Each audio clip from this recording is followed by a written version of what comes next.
Akkor én most szomjan halok? Nagyon úgy néz ki. De ne légy elkeseredve, örökre megőrzünk emlékeinkben. Tudom. Mindig tudtam, hogy jó szívvel vagytok irántam. De még milyennel? Én is nagyon megszerettelek benneteket.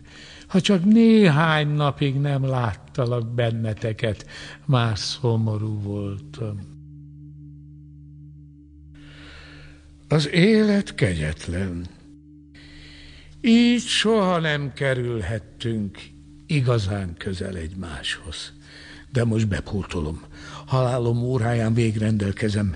Minden ingó és ingatlan földi javamat rátok hagyom. Komolyan beszélsz? Hihetetlen. Mindkettőtökre hagyom a mosókonyhát a benne lévő mosóteknővel. Na hát, ahova soha nem léphettünk be. Mária Terézia, rád hagyom a macska kaparásomat, mert tudom, hogy te érdeklődsz a tudományok iránt, és ezután te oktathatod helyettem az egér iskolában a kesztyűbe dudálást.